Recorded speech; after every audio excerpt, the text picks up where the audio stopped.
Hello, welcome back. I'm Ethan. I'm a psychic, I'm a medium, I'm a light worker, I'm a healer, and most importantly, I love you all and I support you all, and I thank you for supporting me. So, without further ado, let's get into this video. Today I'm going to be discussing something that's very important for you as an audience to understand. Listen very close. Bring it in. Focus. I'm going to be sharing some common misconceptions about psychics and mediums. Now, just as a disclaimer, this is not at anyone, this is not to attack anyone, this is just for the pure sake of helping to educate the public on what it is that I do, and many other people that I really, really love also do. So, I hope you enjoy, sit back, take a breath with me right now. I am powerful, I love myself, it's a good day. So to start, I have a list that was ongoing in my head, but I needed to see and clarify to make sure that I'm not the only one who has these thoughts. So, upon further examination, i.e. going to Google, I found the proper information, and it was the same as what was in my head. So, I have compiled a list of the misconceptions here on my phone, and I will be sharing them with you now. So to start, I think I'll start with the kind of the big one, I guess. It's kind of the overseeing one. Psychics are on 24/7. This one, for me personally, is a no. No, I can clarify and confirm, I should say, that this is a no. If I was going around reading people 24/7, night and day, while I'm sleeping, I'd probably die. I'm not really a singer, but I will put it in these words. If you are a singer, you're not necessarily going to be singing all day and every night. It's just not the way it works. Why would you want to do that to yourself? At some point, you'd probably want a break. Just saying. That would be my personal opinion on that. And I'm just reading what it says, and it says, some people mistakenly think that psychics are always on and that there's no way for them to stem the flow of the information that they receive. False. False. We, as psychics, in at least the area that I practice, go under the understanding of you should not have your door or light bulb open or on all the time. When you have your door shut or your light bulb off, that's your indication to spirit and to energies that we're done, we're not playing this game right now. And trust me, mine's off whenever I'm not reading. It's off right now. But sometimes it's open, and sometimes I want it to be open so that I can get guidance for myself or for other people. So obviously during a reading I'm going to open the door or turn the light bulb on. But no, we do not have them open or on all the time, because if we did, we would be tired, and that's in a way dangerous because we would be exposing ourselves to the energies of everybody, and it's just not a good idea to do that, especially when you're extra sensitive to things like that, like myself. Misconception number 2. Psychics are just cold readers. This, my friends, is hard to say yes or no to. There are definitely some psychics that I would definitely label as cold readers, but I don't want to even say labeled, just they would classify, if you know what I mean. There's a lot that are sketchier than others, I guess is a good way of putting it. And when I say that, what I mean is they do readings by digging and asking you questions and looking for information as they're reading rather than just giving it to you. That's really the true difference there, is how authentic the reading is. Does it seem like this person knows that off the top of their head, or does it seem like they're digging for this information further? That's really a big thing. That's very important to remember, that not all psychics are really reading you, but I can guarantee you that for the most part, you're going to be getting a reading from a real psychic. Another common misconception that I just kind of got into my head as I was thinking about this is that people often think that we Google people and that we look into their information before we get them. I don't usually ask for more than a first name when I'm booking a reading, and even when I do, I hardly even acknowledge the name because I don't really want to know that well about the person that I'm meeting with before I meet with them, because if I do, then my personal thoughts get mixed in there, and it's the difference between the regular human brain and the psychic brain, as I call it. So it's very hard to differentiate between the two sometimes, and when you have your own personal opinions coming in with the psychic side, it can be a very confusing time, and that's not something that as a reader you want to have going on in your brain, because trust me, I already have a lot psychic and human, so I don't want that. Misconception number 3. Psychics literally read minds. This one grinds my gears to no end. No, we do not actually read your mind.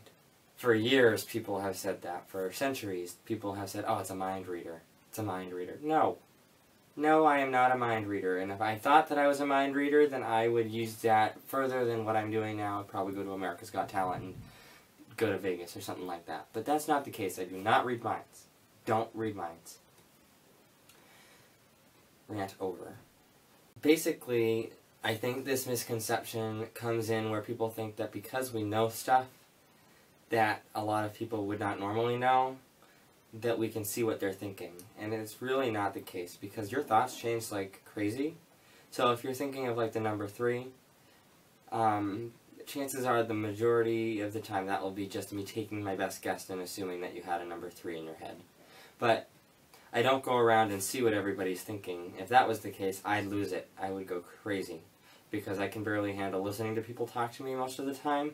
So never mind the fact that people would be not even moving their mouths to get the point across to me, just looking at me.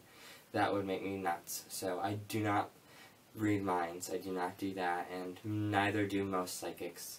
We really don't read minds. That's not what our job is. Basically, that's it there. What we do is we read based off of the energy of the person that is in front of us. We are practiced in feeling things. This is a good way to put that. It sounds inappropriate, but it's not. We're trained in the ability to feel on an energy level what another person's energy feels like, based off of the way we feel, the way that we think, the way that we might see, or the way that we might hear. We go based off of that energy. We call that the 4 clairs: clairsentience, clairaudience, clairvoyance, and claircognizance. And all of those clairs put together help us to really see, feel, hear, and know what somebody is experiencing so that we can help them. Because what I tell people is that I am not here to tell you in 2 weeks you're going to get this job. I'm here to tell you what you can do to get that job in 2 weeks. That's my job. Misconception number 4. Psychics tell you the future. This one is a good one, and it kind of ties into what I just said. I can tell you that you're going to get that job in 2 weeks, but unless you do the things that I'm going to give you guidance on to get there, you're probably not going to get the job. My job is not to tell you that in 2 weeks you're going to get that job anyways. My job is to help you understand how you can get there and continue moving forward with that new job. And of course, that's just for example, because it could be for things like you're going to write a book. Well, yeah, you're going to write a book. Only if you push yourself to write a book. It's not my job to tell you that you're going to write that book. And then you come back to me and tell me, you told me I was going to write a book and I never did. That's on you. Just kidding. That hasn't happened. The point still is there that I do not want people thinking that we tell you in 2 weeks this is going to happen, or in 3 months, or in 5 years, or in 16 years. That's not the case. Because life can change based on the way we want it. Nothing is ever etched in stone in this lifetime, so when we want it to change, all we have to do is rewrite the story that we're telling. I also think that people need to understand that when we are giving a reading, we aren't here to tell you the future. That's not really what I think of us as, and I get that that's what it's glamorized as, but it's really a lot more than that, especially nowadays. It's more of a way of getting guidance on the energy level. I say that we are super counselors sometimes because we can see all of these things that a lot of regular non-psychic counselors can see. And when we dig deeper into that, we are able to see and understand that you need to do this to move forward. So that's kind of what I think it is our job to do. I also would like to clarify this that just came into my head. We also do not usually tell you when you're going to die. I've only ever met a few people who are able to give that information, and I have never asked for it, nor do I want to. That's a personal preference. Maybe you want that. But just know that most people will not be able to tell you the exact day that you're going to die. And most people will choose not to tell you that information because, again, that's something that you can change. If you don't want to die on this day, our job would be to give you the guidance to understand how you can avoid that. Or you might be somebody who would like to do something to your health and well-being to prevent yourself from getting to that date that we give you. And that's just the way that it goes. But we do not tell people when and how they're going to die. That would not be something that I list under my services. Misconception number 5. Psychic readers... Psychic readers are old, ugly witch types who work from dark, mysterious rooms using crystal balls and wearing a scarf over their head. No. And the reason that it's no is because, well, first of all,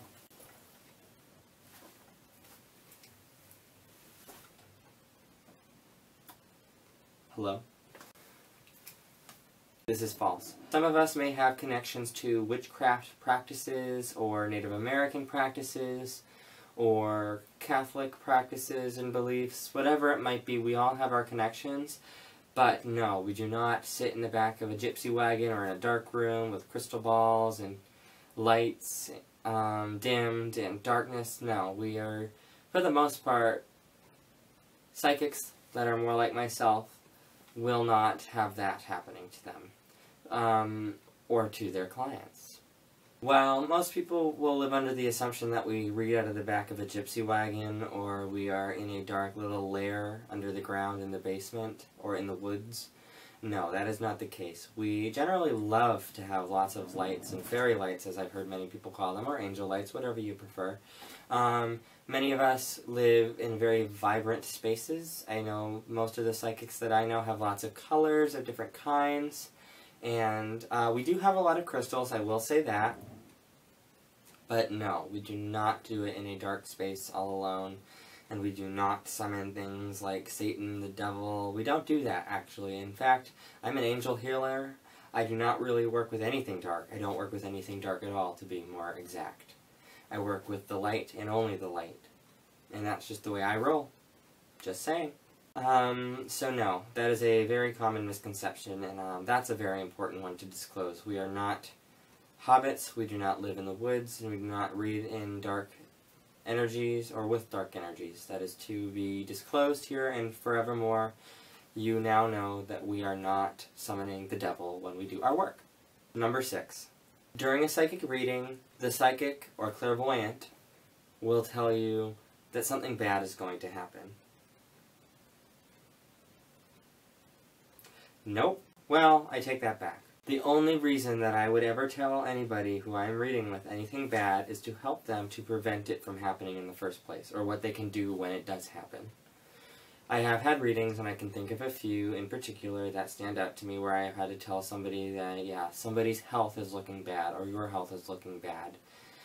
Or if you do not take this into consideration, then this person may have a severe problem with this. Whatever I tell people that is with a negative connotation to it, the only reason that I give that negative in that reading is to help somebody understand what they can do to prevent that or move forward from it.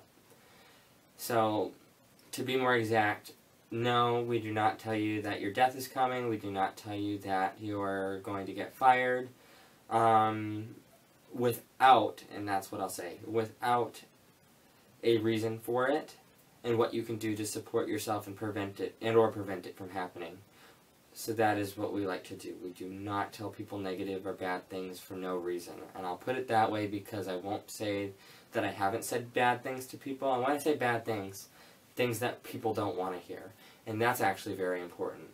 There's a difference between me telling you what you want to hear and what you need to hear. Well, sometimes we're going in with an expectation of what we're going to be getting. Sometimes it's totally different when you go see the psychic than what you imagined it being. And I know a lot of people who have a very hard time dealing with this. And I always say don't shoot the messenger, that's for starters. And two, I always say that when you come, you should not come with an expectation, you should come with an intention rather than an expectation. I would like for my mother to come through during this reading, whereas an expectation would be, yeah, I was planning on having my mother come through on this reading, but she didn't, and now I'm upset. And that's the difference between having that intention and having an expectation. I hope that sums stuff up, because I do have a lot of people that I have seen that have done that before, and I feel very bad that I'm not making you feel better than you were when you sat down, but unfortunately, I say what I get, and I can't do anything about it. Because if I wasn't doing that, I wouldn't be honest. Here are some other good ones, just to kind of go through a speed round for the end of this video. We are able to predict lottery tickets. Nope, we can't. If we did, we would be doing that every day, but no, we really don't do that, and we frown upon doing it, actually, because we believe in earning our money, rather than cheating our way out of it. Don't get me wrong, I know it's okay to play the lottery, but we do not believe in doing it by channeling the numbers and doing that. Psychics can be judged if you test them. I don't like this one because if you're going to go to have a reading just to test the person on their ability to read you, I think that that's, first of all, that's wrong and immoral. And second, no, people don't usually get what they want when they do that. And again, that's about going in with an expectation and then not having that expectation met. So you're setting yourself up for a bad reading. Because when you come for a reading, with me anyways, it's about what you need in that moment, not necessarily about what you want, quote-unquote, what you want in that moment. If that makes sense. I hope it does. And finally, to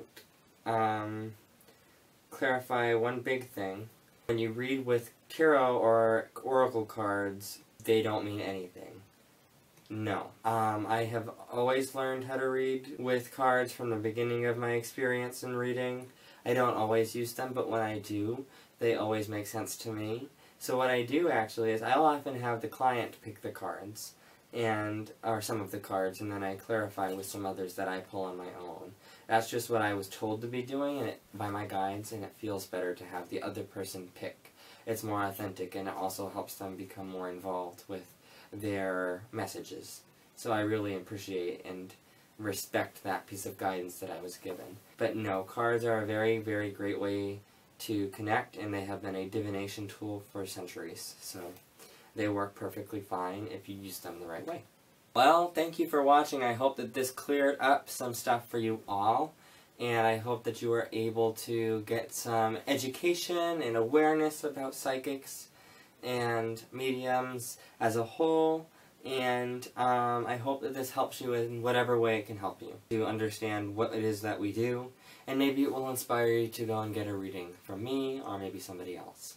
So thank you very much for watching, and many blessings to you all, as always. One important announcement before I let you all go about your day. I will be doing my live mediumship show with Laura Worcester and Chrissy Masterson November 16th at Pinkerton Academy, Stockbridge Theater in Derry, New Hampshire. Tickets are available on my website. The link will be in the description of this video down below. And if you're interested in coming, come with friends, family, come alone, however you would like to come. Tickets are $25 for the public and $15 for students that go to Pinkerton Academy. Please come and know that all of the proceeds for your tickets will go toward the homeless fund for students that go to Pinkerton, and it is a great cause, and it is one that is very near and dear to my heart.